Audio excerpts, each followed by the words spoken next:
Hi மக்களே வணக்கம். ஐயனார் துணை சீரியலில் நம்ம நிலா ஆஃபீஸில் அந்த விஷயத்தெல்லாம் யோசனை பண்ணிக்கிட்டே வராங்க.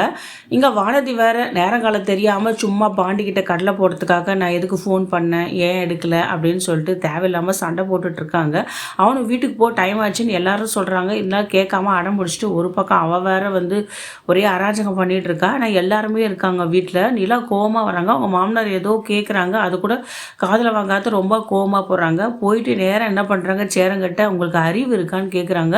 இந்த வார்த்தை அவங்க யாருமே எதிர்பார்க்கல நிலா வாயிலிருந்து. இது கேட்டோன்னே எல்லாருமே ஷாக் ஆகுறாங்க. உங்களுக்கு அறிவு இருக்கா இல்லையா, எதுக்கு இது மாதிரிலாம் பண்ணீங்கன்னு கேட்குறாங்க. உடனே நம்ம சோனு என்ன ஆச்சு அப்படின்னு கேட்குறாங்க. உடனே என்னப்பா என்ன சொல்கிறேன்னு புரியல இல்லான்னு நடந்ததெல்லாம் சொல்கிறாங்க. என்ன நினச்சிருக்கீங்க உங்கள் மனசில், நீங்கள் ரொம்ப பெரிய மனுஷன் நினச்சி இவ்வளோ கேவலமாக ஒரு விஷயத்த பண்ணியிருக்கீங்க.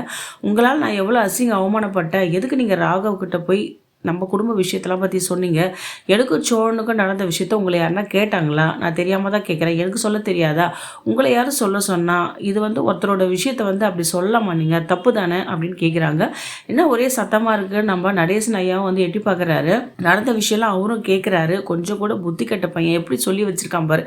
அவங்களுக்கு காலத்துக்கு கஷ்டப்பட்டு எப்படி சோனிலாவும் செய்கிறதுக்காக தான் அந்த குடும்பமே பாடுபடுறான்னு சொல்கிறாங்க. ஆனால் மொத்த விஷயத்தையும் இவர் போட்டு உடச்சா இவரால் எல்லாமே ஸ்பாயில் ஆகிடுச்சுங்க. இந்த சேரனால எல்லா விஷயமும் போச்சு. ஏதோ கொஞ்ச நேரம் அப்படி இப்படி இருந்தாங்க பேசுகிற மாதிரி. இவரால் டோட்டலும் டேமேஜ் ஆகி போச்சு. எதுக்கு இந்த சேரனுக்கு தேவையில்லாத வேலை, வாயை வச்சு சும்மா இருக்க வேண்டியதான். 4 தான் 7.5 அடி வளர்ந்துருக்காரு. சுத்தமாக அறிவே இல்லை. இதை கேட்டு எல்லாமே ஷாக் ஆகுறாங்க. ஒரு பக்கம் வானதி வர பாண்டியனை பார்க்குறா. ஐயோ இவ்வளோ விஷயம் நடந்திருக்கா, இதெல்லாம் ஏன் என்கிட்ட சொன்ன, பெசாம இருடி, நீ வேறு வேலை கட்ட நேரத்தில் என்ன ஒன்று எனக்கு கேட்டுட்ருக்குன்னு சொல்லிட்டு நம்ம வானதியை அடக்கிட்டு இருக்காரு நம்ம பாண்டியனும். எதுக்கு தேவையில்லாமல் எங்களுக்குள்ளே நடந்த கல்யாணத்தை ஃபேக் கல்யாணம், நான் திருவண்ணாமலேருந்து ஓடி வந்தது, பிரச்சனை பண்ணது எல்லாமே நீங்கள் சொல்லியிருக்கீங்க. அந்த ராக எவ்வளோ கேவலமாக கேட்குறான். நம்ம காலில் தான் அவனுக்கு புத்திமதி சொன்னேன். அவனுக்கு எனக்கு ஒரே லவ் டார்ச்சர் பண்ணுறான், மெசேஜ் பண்ணுறான், வாட்ச் கிட் பண்ணுறான். இதெல்லாம் தேவையில்லைங்க. எனக்கும் சோனு கல்யாணம் ஆச்சு. நாங்கள் எங்கள் ஹஸ்பண்டுக்கு அதெல்லாம் சொன்னேன். அதுக்குள்ளே அவன் உன் கல்யாணம்லாம் ஃபேக் கல்யாணம், நீ எல்லாம் பொய் சொல்லியிருக்க, எல்லாமே சேனல் சொல்லிட்டேன்னு சொல்கிறான். நான் எதுக்கு நீ அந்த வீட்டில் இன்னும் தங்கியிருக்க, உனக்கு எந்த உரிமையில் நீ தங்குற, உனக்கு நான் ஃப்ளாட்டில் தனியாக ரூம் போட்டு தரேன், எவ்வளோ கேவலமாக பேசுகிறான் தெரியுமா. இதெல்லாம் எனக்கு தலையெழுத்தா? இதெல்லாம் நான் யோசிக்கணுங்க. ஒரு பொண்ணாக இருந்து நான் யோசிக்கணும் என் வாழ்க்கையை பற்றி. ஆளுக்கு என்னென்னவோ பேசிகிட்டு இருக்காங்க. எல்லாத்துக்கும் நீங்கள் தானே இது மாதிரி வழி வகிச்சிட்டிங்க, வழி அமைச்சு கொடுத்த நீங்கள் தானே. கொஞ்சம் கூட நான் உங்களை என்னவோ நினச்சேன், உங்களை பார்க்கவே எனக்கு பிடிக்கல, எனக்கு எவ்வளோ கஷ்டமாக இருக்குன்னு கோவமாக திட்டுறாரு. இதெல்லாம் கேட்ட சோழனுக்கு கோவம் நம்ம சேரனோட சட்டையை பிடிச்சிடுறாரு. பாண்டியனை விடுற அண்ணனை என்ட சட்டை பிடிக்கிற பின்னடா வர அர்த்தத்துக்கு என்ன பண்ணுவேன்னு தெரியல, கையை ஓங்கிடுறாரு. தடுக்க வந்த பாண்டியனை அடிச்சிடுறாரு. இதனால் வானதி தேவையில்லாமல் சண்டை போடுறா. எதுக்கு என் கண் முன்னாலேயே பாண்டியை அடிக்கிறீங்க? இங்கே நடந்த விஷயம்லாம் பார்த்தா எனக்கே தலை சுத்துற மாதிரி இருக்குது. எல்லாமே நாடகமாக இருக்குது, எல்லாமே பொய்யா இருக்குது. யாருமே இந்த வீட்டில் உண்மை இல்லை. நானும் பாண்டியை தான் ரியல் லவ்வர்ஸு, உண்மையாக லவ் பண்ணுறோம். எங்ககிட்டயே மறைச்சிருக்கீங்க. நீங்கள் என்ன காரணத்தால் அவரை அடிக்க வரீங்க?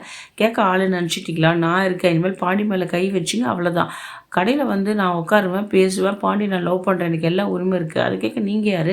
சும்மா எங்களை வெறுப்பேற்றிட்டு இருக்கீங்க, என்னை திருத்துறீங்க, இதெல்லாம் உங்களுக்கு ஓவராக இல்லை, இனிமேல் அது மாதிரி பண்ணுற வச்சுங்க அவ்வளோதான்னு சொல்லிட்டு நம்ம சோழனை மிரட்டிகிட்ருக்கா இந்த வானதியும். இந்த அம்மா வேறு பெரிய மாமியார் மாதிரி என்கிட்ட என்னென்ன பேசுவாங்க, என்னென்ன புத்திமதி சொல்லுவாங்க. ஃபங்க்ஷனில் கூட இவங்க குத்துவலை கேத்தோம், இவங்க தான் எல்லாமே, இவங்க தலைமையில் இவங்களுக்கு என்ன உரிமை இருக்குது இந்த வீட்டில்னு சொல்லிட்டு வாய்க்கு வந்தபடி பேச ஆரம்பிச்சிட்டா இந்த வானதி.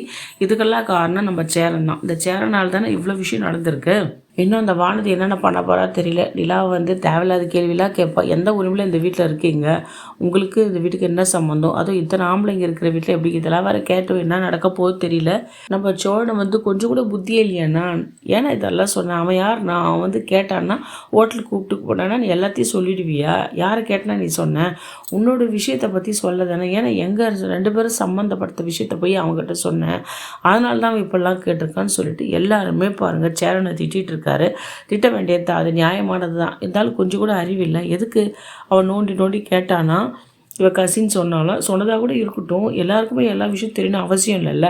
இந்த சேனலுக்கு நல்லா வேணுங்க. ஆனால் இதனால் என்னென்ன பிரச்சனை நடக்க போது தெரியல. நீலா என்ன முடிவு எடுக்க போகிறாங்க தெரியல. இந்த வீட்டில் இருப்பாங்களா இல்லை வெளியில் எங்கன்னா போயிடுவாங்களா, ஹாஸ்டல் பக்கமாக என்னன்னு தெரியல. பொறுத்து இருந்தால் பார்க்க முடியும் மக்களே. இந்த வீடியோ உங்களுக்கு பிடிச்சிருந்தா லைக் அண்ட் ஷேர் கமெண்ட் பண்ணுங்கள். அடுத்த வர வீடியோவில் உங்களை சந்திக்கிறேன். நன்றி, வணக்கம்.